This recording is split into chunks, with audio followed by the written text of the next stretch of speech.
किसी जंगल में दो बैल रहते थे, एक लाल और एक सफेद, जिनकी आपस में गहरी दोस्ती थी। एक साथ घूमना फिरना और चरने के लिए भी एक साथ आना जाना। उनकी उस मिसाली दोस्ती की वजह से उस जंगल का शेर उन पर हाथ नहीं डाल सकता था। उसने जब कभी उनमें से एक पर हमला किया तो दोनों ने मिलकर उसकी वो दरगत बनाई कि शेर को अपनी जान के लाले पड़ जाते। शेर ने एक चाल चली, लाल बैल से चिकनी चपड़ी बातें करके और रोशन मुस्तकबिल के सामने सपने दिखाकर अपने साथ मिला लिया।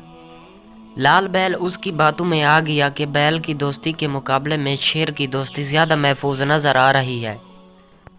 लाल बैल जब शेर से मिल गया और सफेद बैल अकेला रह गया तो चंद दिनों के बाद शेर ने उसके शिकार का प्रोग्राम बनाया और उस पर हमला कर दिया। पहले तो दोनों मिलकर शेर को भगा दिया करते थे, मगर अब अकेले बैल के लिए शेर का मुकाबला मुश्किल हो गया है। सफेद बैल ने अपने साथी बैल को बहुत पुकारा, बहुत आवाजें दी, पुरानी दोस्ती के वास्ते दिए और बैल होने के नाते भाईचारे का एहसास दिया।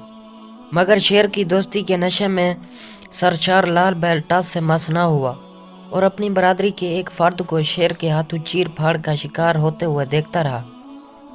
वो आज बहुत खुश और मुतमईन था कि शुक्र है मैं उसके साथ नहीं था, वरना आज मेरा काम भी उसके साथ ही तमाम हो जाता। थोड़े दिन गुजरे कि शेर ने उसे भी शिकार करने का प्रोग्राम बना लिया।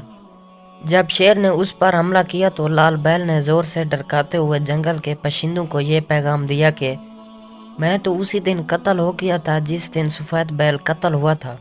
दोस्तों, उम्मीद करते हैं आपको यह वीडियो बहुत पसंद आएगी। अगर वीडियो पसंद है तो इसको लाइक कर दें। अगर आपने हमारा यूट्यूब चैनल अभी तक सब्सक्राइब नहीं किया तो इसको ज़रूर सब्सक्राइब कर लें, ताकि आपको इस तरह की नई नई वीडियोस फौरन मिलती रहें और आप